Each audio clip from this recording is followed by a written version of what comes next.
ഇത് നമുക്ക് ഓട്ടിസം വരാനുള്ള കാരണത്തെക്കുറിച്ച് നോക്കാം. Hi there, this is doctor Aryadevi.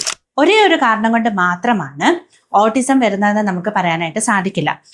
ഒന്നിൽ കൂടുതൽ കാരണങ്ങൾ കൂടി ചേരുന്നത് കൊണ്ടാണ് ഓട്ടിസം പലപ്പോഴും ഉണ്ടാകുന്നത്.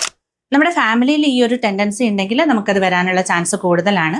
അത് കൂടാതെ തന്നെ നമുക്ക് ആ ഒരു സസെപ്റ്റബിലിറ്റി ഉണ്ടെങ്കിൽ, നമുക്ക് ജനിതകമായിട്ട് ആ ഒരു ടെൻഡൻസി, ഈ ഒരു പർട്ടിക്കുലർ അസുഖം വരാനായിട്ടുള്ള ഒരു ടെൻഡൻസി ഉണ്ട്, അതിൻ്റെ കൂടെ കുറച്ച് എൻവിറോൺമെന്റൽ ഫാക്ടേഴ്സ് കൂടെ ചേരുമ്പോഴാണ് നമുക്ക് ഈ ഒരു അസുഖം വരുന്നത്. എൻവിറോൺമെന്റൽ ഫാക്ടേഴ്സ് എന്ന് പറഞ്ഞു കഴിഞ്ഞാൽ, കുഞ്ഞിനെ കൺസീവ് ആയിരിക്കുമ്പോൾ അമ്മയ്ക്ക് എന്തെങ്കിലും തരത്തിലുള്ള ഇൻഫെക്ഷൻസ് വരികയാണ്, അതല്ലെങ്കിൽ അമ്മയ്ക്ക് പ്രഗ്നൻസിയിൽ കോംപ്ലിക്കേഷൻസ് ഉണ്ടാവുകയാണ്, അമ്മയ്ക്ക് ഉണ്ടാകുന്ന വലിയ വലിയ സ്ട്രെസ്സുകൾ, ഇതും കൂടി ഒരു കാരണമായിട്ട് പലപ്പോഴും മാറുന്നതായിട്ട് നമുക്ക് കാണാനായിട്ട് സാധിക്കാറുണ്ട് ക്ലിനിക്കലി.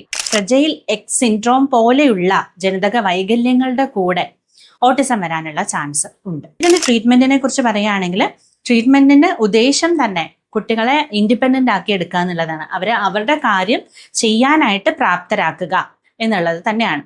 അപ്പോൾ ഇതിന് ഹോമിയോപ്പതിയിൽ ഫലപ്രദമായിട്ടുള്ള ചികിത്സ ലഭ്യമാണ്. നമുക്ക് ഇത് ആദ്യം തന്നെ കണ്ടുപിടിക്കുകയും വൈകിക്കാതെ നമ്മൾ ചികിത്സ ആരംഭിക്കുകയും ചെയ്തു കഴിഞ്ഞാൽ നമുക്ക് പൂർണ്ണമായിട്ടുള്ള ഒരു റിസൾട്ട് ഇതിലൂടെ ലഭിക്കുന്നതാണ്.